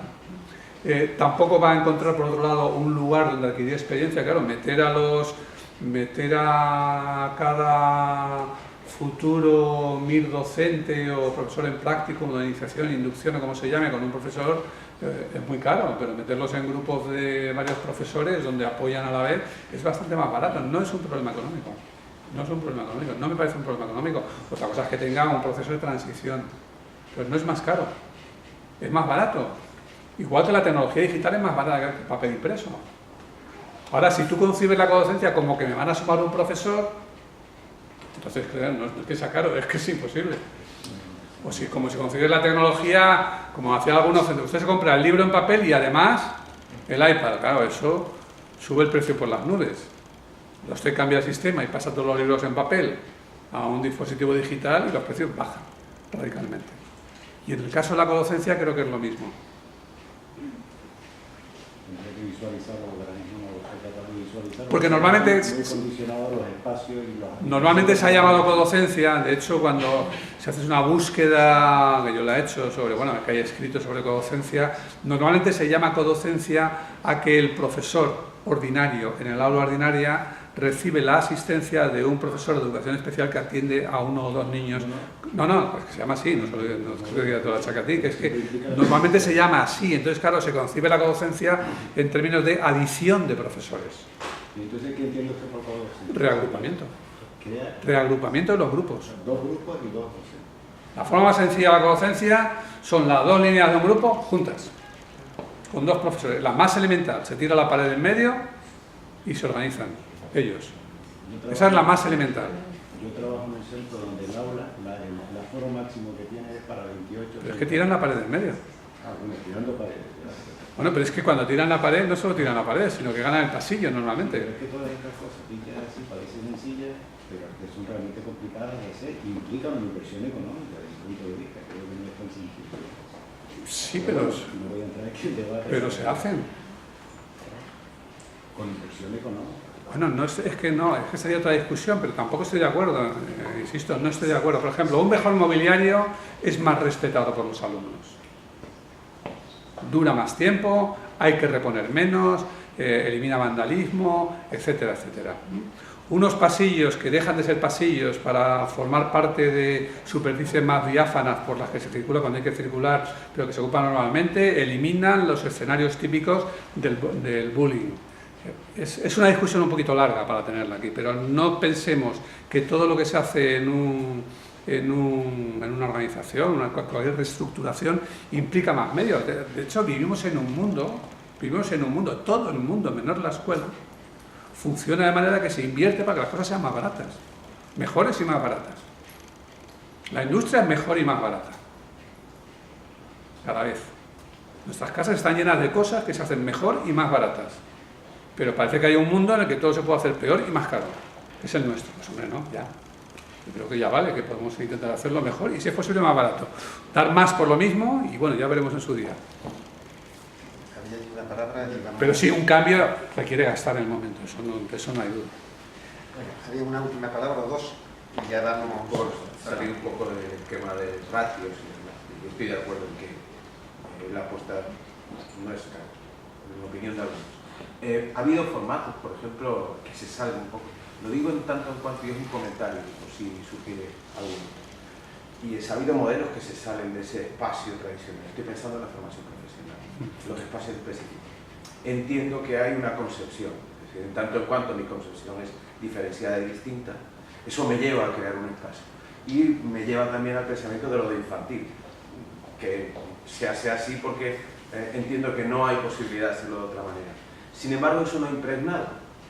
No sé si este pálpito que se nota ahora de volver a querer dignificar, volver a poner en valor determinados modelos, puede llevar a que esta vía de, no tanto el hiperaula, pero al menos un replanteamiento de la concepción de los espacios y por lo tanto de los modelos, podría llevar a tenerlo en cuenta. Lo digo desde quien convive en un mismo centro y que tiene espacios de un modelo u otro. Y no hay impregnación, salvo que uno empuje para que se dé. Bueno, yo creo que tenemos experiencias, por ejemplo, que vienen de un afán innovador, simplemente. Pues, por añadir, sí. Aquí hubo en su época un programa que se llamaba de aulas taller, sí, que era innovador. Claro, la mera definición ya remitía a hay una concepción, digamos, física. Yo no conozco ningún caso en el cual se echaran paredes al suelo, pero sí que se partía de la base de una reconcepción del espacio, en tanto en cuanto que era la manera de acabar aterrizando por un supuesto cambio metodológico. Yo creo que estamos en ese momento de cierta evolución pensamiento educativo, etcétera, en el sentido de alejarse del aula tradicional, ¿no? Para cuáles pueden ser las espoletas que en un caso u otro favorezcan. Bueno, efectivamente, la formación profesional, hace mucho tiempo que esos proyectos, aunque no cristalicen en grupos estables, amplios y tal, pero los proyectos, por distintos motivos, han requerido la colaboración entre talleres, especialidades, incluso talleres fuera del ámbito propiamente técnico profesional, y eso siempre ha sido una vía que está ahí. Lo que pasa es que como la formación profesional es la hermana pobre, pues no se miraba mucho eso, ¿no? Pero las experiencias están ahí, ¿no? En otros casos son experiencias de innovación, por ejemplo, cuando los jesuitas o el Bosco de aquí o el otro de allá, en otros casos son experiencias de cómo responder a situaciones desesperadas. Por ejemplo, el Colegio Padre Piquer de Madrid, que tiene una parte de alumnado que vive directamente en los bajos del Escalextric, o sea, en las carreteras que circulan por debajo de Asca, etcétera, ¿no? O en otros casos, pues es otra cosa. Por ejemplo, Nueva Zelanda en este momento tiene mucha experiencia de ese tipo. ¿Por qué? Porque tuvo un terremoto. Como tuvo un terremoto y se cayeron un montón de escuelas, dijeron, ¿por qué? Un momento, vamos a pensar como la queremos. Pero de repente no estamos atados por lo que teníamos. Nosotros lo que yo creo es que estamos atados por lo que tenemos. Entonces la pregunta es hasta qué punto estamos atados económicamente, hasta qué punto estamos atados mentalmente, hasta qué punto estamos atados por nuestros intereses, etc. Yo tengo la impresión de que la atadura mental es quizá la peor de todas. Claro, son muchos siglos. La frase de Churchill es básica, es la explicación de todo esto. Creo que el profesorado somos presos de una serie de creencias que no son más que creencias, como por ejemplo que el currículum es lo que contienen los libros de texto y que tenemos que enseñar lo que dicen los libros de texto. Y eso no es una realidad, eso es una creencia, sin más. Que el currículum oficial, el boletín oficial, establece cómo tenemos que dar la clase, y eso no es cierto tampoco. Que la única manera de la evaluación individual es a través de exámenes tradicionales, y eso tampoco es cierto, y estamos convencidos de que eso es así. Creo que somos realmente esclavos de una serie de creencias que no se están reflexionando, no se están discutiendo. Porque al final, lo verdaderamente real es que cuando cerramos la puerta del aula, dentro del aula hacemos lo que nos da la gana. Diga lo que diga la ley, diga lo que diga el currículo, diga lo que diga el libro de texto. Y como podemos hacerlo en esta dirección, podemos hacerlo también en otra. Yo creo que la expresión esa que se usa mucho de salir de la caja, echar fuera la caja, aquí viene muy a cuento con la caja negra, ¿no? De la ONU. A mí viene muy a cuento esta frase de Marx de que, ¿cómo era? La tradición de las generaciones muertas oprime como una pesadilla el cerebro de los vivos. Pues sí, yo creo que esas cosas se oprimen mucho. También es verdad que si de repente te encuentras con que los muebles están en un rincón y tienen ruedas y tienes que ponerlos tú, es que los quiero como siempre. Pues a lo mejor te paras un momento y dices, pues, oye, si no los pongo como siempre, si los pongo en círculo de otro modo, o dejo que los pongan ellos. Muy bien, pues yo creo que hemos llegado ya a las 8. Es viernes y yo, simplemente una cosita para despedirlo.